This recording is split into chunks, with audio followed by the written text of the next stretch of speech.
आज हम अपना वीडियो का शुरुआत करते हैं एक इंटरेस्टिंग फैक्ट से। फिर arise awake and stop not until the goal is achieved. उठो, जागो और तब तक रुको नहीं जब तक तुम्हारा गोल अचीव ना हो जाए। आपको ये बताना है कि ये स्टेटमेंट धर्म सुधार आंदोलन से ही संबंधित है। बहुत लोग को तो पता भी चल गया होगा कि इनका है, तो आप लोग कमेंट करके नाम बताइएगा who has said this statement. और प्रैक्टिस सेट के अगली कड़ी में प्रैक्टिस सेट 22 देख रहे हैं आप, सामाजिक एवं धार्मिक सुधार आंदोलन का पार्ट 3। इसमें हम लोग डिस्कशन करेंगे मुस्लिम, सिख एवं पारसी से संबंधित जो धार्मिक सामाजिक सुधार आंदोलन हुआ था उस पर चर्चा करते हैं। एक्चुअली में जब 1828 में ब्रह्म समाज का स्थापना हुआ, उसके बाद ये series of reforms has started. सब धर्म के लोग को ये पता चल गया कि अंग्रेज के शोषण से हम तब तक मुक्त नहीं होंगे जब तक हम सामाजिक रूप से और पढ़ाई के क्षेत्र में हम आगे जब तक नहीं बढ़ेंगे, हमारे समाज से जब तक पढ़ाई का स्तर नहीं बढ़ेगा, ह्यूमन रिसोर्स डेवलपमेंट जब तक नहीं मजबूत होगा, तब तक हम पिछड़े ही रहेंगे। तो इसीलिए हर धर्म के लोग में, मुस्लिम, सिख, पारसी, हिंदू, हर धर्म में कुछ न कुछ समाज सुधारक आंदोलन हुआ और उसके नेता ने समाज के उत्थान के लिए अलग अलग काम किए। तो चलिए, इंडिवर फॉर यू आप देख रहे हैं और शुरुआत करते हैं आज के प्रश्न का हम। तो सबसे पहले हम देखते हैं कि वहाबी आंदोलन का मुख्य केंद्र कहाँ था। इंग्लिश में देखते हैं, दोनों भाषा में प्रश्न पूछा जा रहा है। अगर आपको एक भाषा में दिक्कत हो तो दूसरे भाषा से समझ सकते हैं। Where was the main centre of the Wahabi movement? A option है लखनऊ, बी है अलीगढ़, सी है दिल्ली और डी है पटना। तो आपको बताना है कि वहाबी आंदोलन का मेन सेंटर कहाँ था। तो इसका सही आंसर है option number D, Patna. Patna था वहाबी आंदोलन का मेन सेंटर। नेक्स्ट देखते हैं, वहाबी आंदोलन का संस्थापक किसे माना जाता है? वहाबी आंदोलन का संस्थापक किसे माना जाता है? अहमद बरेलवी, हाजी मौलवी मोहम्मद, दोनों, इनमें से कोई नहीं।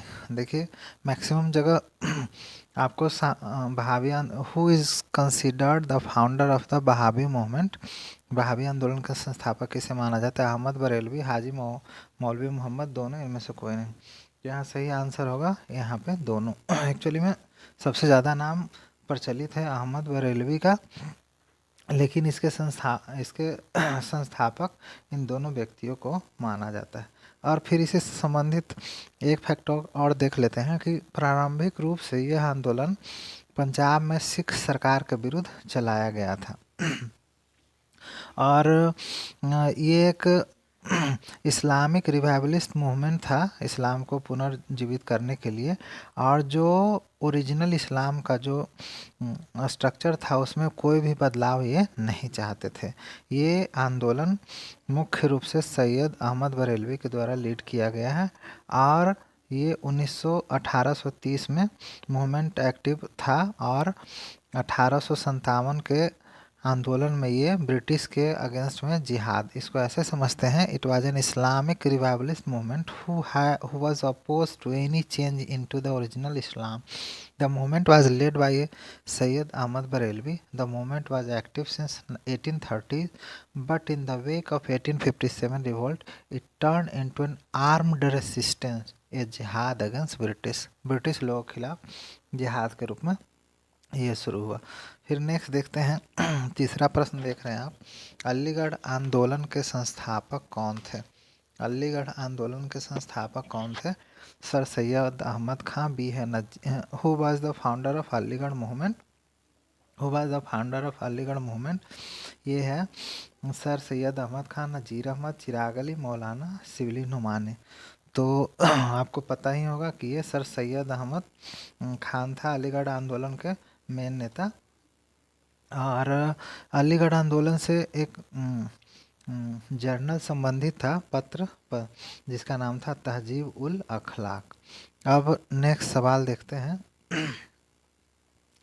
नेक्स्ट सवाल देखते हैं, एंग्लो मुस्लिम स्कूल या एंग्लो ओरिएंटल स्कूल जो अब अलीगढ़ मुस्लिम विश्वविद्यालय के नाम से जाना जाता है, की स्थापना कब हुई थी? देखिए ये भी बहुत आसान सवाल है।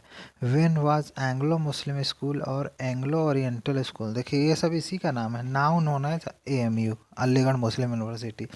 इसका when was established, Aligarh Muslim University कब इस्टेब्लिश हुआ था? 1871, 1873, 1875, 1877। इसका सही ऑप्शन है ऑप्शन नंबर सी, 1875। फिर नेक्स्ट देखते हैं अहमदिया आंदोलन।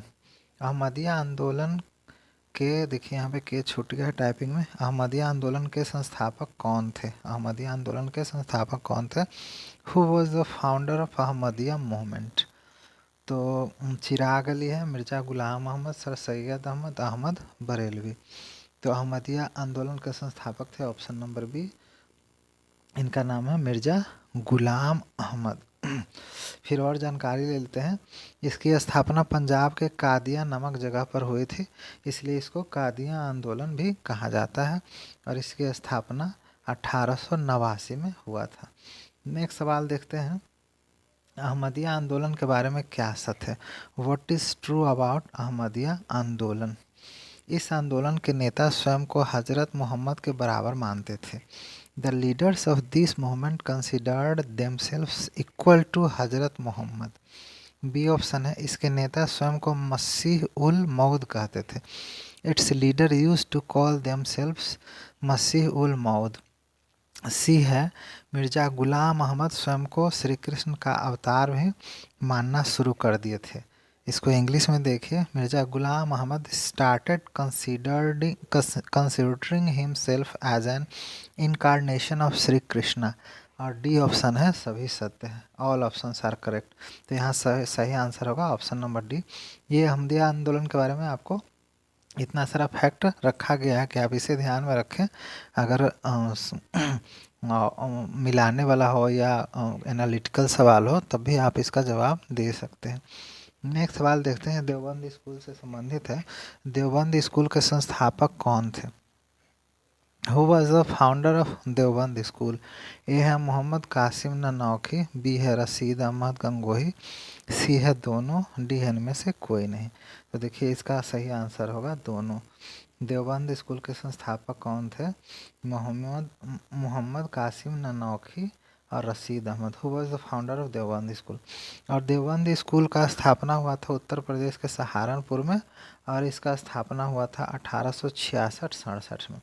इसके बारे में और थोड़ा सा ध्यान दे देते हैं कि देवबंद स्कूल, जिसको अरबिक भाषा में दारुल उलूम या हाउस ऑफ लर्निंग, देवबंद मतलब हाउस ऑफ लर्निंग मतलब ज्ञान का घर, also spelled Darul Uloom, Darul Uloom the Muslim theological centre of India. ये भारत में जो धार्मिक शिक्षा का केंद्र जिसको मदरसा बोलते हैं वो था। और देखते हैं, इसके स्थापना का उद्देश्य था कि मुस्लिम समाज में, मुस्लिम समुदाय में रिलीजियस लीडर को ट्रेन करना, उसे प्रशिक्षित करना। ठीक है, और इसके बारे में थोड़ा जानकारी ले लेते हैं कि the Deoband school of Islamic theology was a poor man's school. देखिए ये गरीब लोगों का स्कूल था, धार्मिक school, and its teachers and students lived frugal lives. The followers of this school were concern with the problem of education and character. ठीक है, शिक्षा और कैरेक्टर से संबंधित था। नेक्स्ट सवाल देखते हैं, खालसा कॉलेज की स्थापना किसने की? खालसा कॉलेज की स्थापना किसने की? तो who founded the Khalsa college? A option है सिंह सभा के नेताओं ने, बी है भाई गुरमुख सिंह, सी है भाई दीप सिंह, डी है भाई जवाहर सिंह।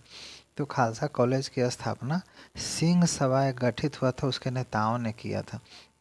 और इसके बारे में जानकारी ले लेते हैं कि सिंह सभा के आंदोलन के नेताओं द्वारा अमृतसर में खालसा कॉलेज अमृतसर में 1892 में स्थापित हुआ था। और यहाँ जो नाम है भाई गुरमुख सिंह, भाई दीप सिंह, भाई जवाहर सिंह, ये ऑप्शन इसलिए रखा गया था यहाँ पे कि ये तीनों जो हैं ये लोग विद्वान स्कॉलर्स हैं जो खालसा कॉलेज की स्थापना में मदद किए थे। ठीक है, और खालसा कॉलेज से ही संबंधित दो चार जानकारी और ले लेते हैं कि सिंह सभा आंदोलन जो हुआ था ये सिखों का पहला धर्म सुधार आंदोलन था। देखिए ये बहुत महत्वपूर्ण सवाल है। इसे अगर ऑब्जेक्टिव के रूप में आप देखें तो आप ये भी एक महत्वपूर्ण सवाल है कि सिंह सभा आंदोलन सिखों के बीच का पहला सुधार आंदोलन कौन था। सिंह सभा आंदोलन पंजाब के दूसरे धार्मिक समुदायों की तरह सिख भी शैक्षिक प्रयासों के जरिए अपना पहचान बनाना चाहते थे। जैसा कि मैंने शुरू में ही बताया कि पुनर्जागरण के बाद हर धर्म हर समुदाय के लोगों के बीच में अपना शैक्षिक उपलब्धि शैक्षिक प्रयास शुरू कर दिया गया था। और जो खालसा कॉलेज जो बना था इसका डिजाइन क्रिएट किए थे भाई राम सिंह, ये फेमस आर्किटेक्ट थे। तो वो देखिए खालसा कॉलेज से संबंधित आपने इतना जानकारी पाया। ठीक है, अब नेक्स्ट देखते हैं अकाली आंदोलन का मुख्य उद्देश्य क्या था। What was the main M of Akali movement. Akali movement हुआ था इस पे और चर्चा करते हैं। तो देखिए अकाली आंदोलन का मुख्य उद्देश्य ये था कि जो सिखों का गुरुद्वारा था उसके प्रबंधन में से जो लालची और जो भ्रष्ट महंत थे उनको हटाना था। इसको इंग्लिश में ऐसे बोलते हैं to purify the management of Sikh gurdwara from the selfish and corrupt mahants. ठीक है, अब इससे संबंधित थोड़ा और जानकारी लेते हैं कि देखिए अकाली शब्द को जब शाब्दिक लिटरली हम लोग देखते हैं तो ये अकाली कैसे बना हुआ है, अकाली, अ मतलब हो गया नहीं काल, जो बिना काल के हो। इसको इंग्लिश में अलग करके देखते हैं तो टाइमलेस वन और eternal one, a movement in Sikhism. ठीक है, ये सिख का आंदोलन था। Akali also refer to member as suicide squad. देखिए ये उस समय का अकाली क्या थे, ये सुसाइड स्क्वाड था in the army, Sikh army में। और सबसे पहले ये 1690 में अपीयर हुआ, 1690 में अपीयर हुआ। और देखिए जानकारी ले लेते हैं कि सबसे पहले जैसा कि हम लोग जानते हैं कि गुरु अर्जुन और गुरु तेग बहादुर, जानते हैं सिखों के जो गुरु थे पांचवें, गुरु अर्जुन देव जो पांचवें थे और गुरु तेग बहादुर थे नौवें गुरु। पता ही है कि कौन फांसी पे इन्हें लटका दिया था, धार्मिक कुछ झमेला था आपस का, है ना। तो ये इससे क्या हुआ था कि गुरु गोविंद सिंह जो सिखों के 10वें गुरु थे ये आर्म शस्त्र उठाए थे। और अकाली मूवमेंट को गुरुद्वारा रिफॉर्म मूवमेंट भी बोलते हैं, गुरुद्वारा सुधार आंदोलन, जिसका कैंपेन चलाया गया था। और 1920 के आसपास का दोबारा ये रिवाइव हुआ था, दूसरा बार आंदोलन 1690 के बाद। और इसमें हम देख रहे हैं कि जो सिख गुरुद्वारा बिल 1925 में पारित हुआ था और उसी के तहत शिरोमणि गुरुद्वारा प्रबंधक कमेटी, जो अभी जो जितना भी सिख का श्राइन है गुरुद्वारा है सबका प्रबंधन एसजीपीसी के अंतर्गत आता है। और एसजीपीसी के अध्यक्ष के अध्यक्षता में कमेटी रहता है, वो ही सब देखते हैं। नेक्स्ट सवाल देखते हैं, रहनुमाई मजदायन सभा की स्थापना कब हुई थी। व्हेन वाज द रहनुमाई मजदासन सभा एस्टेब्लिश्ड। ये देखिए आ गया पारसी का, पारसी से संबंधित है। 1850, 1851, 1852, 1853। तो इसका सही आंसर है ऑप्शन नंबर बी 1851। देखिए इसमें किसके द्वारा की गई थी ये रहनुमाई मजदान, ये नरोजी फरदोंजी, दादा भाई नरोजी, आर के कामा, एस.एन. बंगाली, इतने लोग थे इसमें, एस.एस. बंगाली, सॉरी। ठीक है, नेक्स्ट देखते हैं इसके बारे में और जानकारी। यह पारसी धार्मिक सुधार आंदोलन था। और ये इसने एक पत्रिका का भी संपादन किया था जिसका नाम था रस्त गुफ्तार, जिसको सत्यवादी बोलते हैं। रस्त गुफ्तार नामक पत्रिका का प्रकाशन किया और इसका उद्देश्य पारसियों की सामाजिक अवस्था का पुनरुद्धार करना था। ठीक है, और पारसी धर्म को शुद्ध करना था। नेक्स्ट देखते हैं, नेक्स्ट सवाल, निम्नलिखित में कौन सुमेलित नहीं है। Which one of the following are not matched correctly. Not matched correctly तो देखते हैं संस्था का नाम और संस्थापक है, नेम ऑफ द ऑर्गेनाइजेशन और उसके फाउंडर। जैसे परमहंस मंडली के संस्थापक कौन थे, गोपाल हरि देशमुख या कोई और, जिनको लोकहितवादी भी कहा जाता था। देखिए एक जी के यही अपने आप में है, ये हमेशा आएगा आपको ऑब्जेक्टिव में मल्टीपल चॉइस क्वेश्चन के रूप में कि लोकहितवादी किसे कहा जाता है, तो गोपाल हरि देशमुख। तो परमहंस मंडली के संस्थापक थे गोपाल हरि देशमुख, ठीक है। नेक्स्ट है दीनबंधु सार्वजनिक सभा और सत्यशोधक समाज, दोनों के संस्थापक ज्योतिबा फुले। तो सत्यशोधक समाज तो आपको पता है कि ज्योतिबा फुले हैं, और डेक्कन एजुकेशन सोसाइटी के संस्थापक थे एम.जी. रानाडे।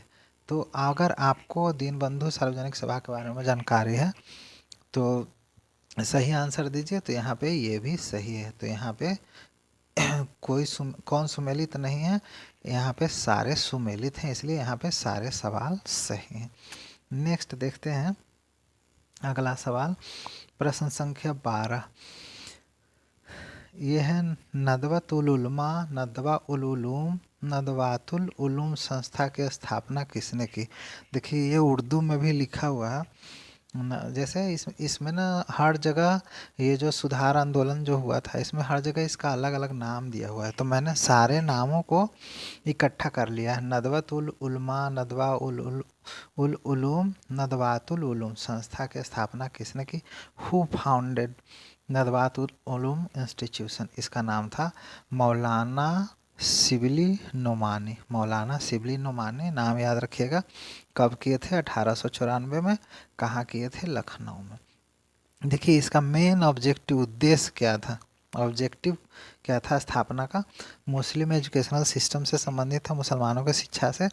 और नदवा का ऑब्जेक्टिव था कि एक मिडिल पाथ बिटवीन क्लासिकल इस्लाम और मॉडर्निटी। देखिए जो क्लासिकल इस्लाम है और मॉडर्निटी के बीच में एक रास्ता ढूंढना था। और जो दारुल उलूम नदवातुल उलमा है ये international institute of Islamic learning है, जो बहुत सारे मुस्लिम स्टूडेंटों को पूरा देश से अपने तरफ पढ़ने के लिए इकट्ठा करता है, या बोलें अट्रैक्ट करता है, ठीक है। नेक्स्ट देखते हैं प्रश्न संख्या 13, अहले हदीस जिसको बोलते हैं हदीस के लोग। अब देखिए यहाँ पे पता नहीं क्या उर्दू में भी यही लिखा हुआ है, अहले हदीस संप्रदाय की स्थापना सैयद नासिर हुसैन। अब देखिए अहले हदीस का स्थापना कौन किया, तो सैयद नासिर हुसैन ने किया। किस शहर में किया, Ahle Hadith people of Hadith sect was founded in which city by Syed Nasir Hussain. तो देखिए इसका स्थापना पंजाब में हुआ था second half of 19th century में। और इसने ये देखिए नाम से ही समझिए अहले हदीस कि ये हदीस को इस्लाम का सुप्रीम ऑथोरिटी माना। हदीस पता ही होगा कि जो मोहम्मद साहब हैं उनके जो डायरेक्शन मार्गदर्शन है उसका ये संग्रह। नेक्स्ट देखते हैं हु फाउंडेड अहले Quran people of the Quran sect. देखिए यहाँ पे उर्दू में भी लिखा हुआ है हु फाउंडेड अहले कुरान। अहले कुरान मतलब कुरान के लोग संप्रदाय की स्थापना किसने की, ये सब संप्रदाय था अहले कुरान।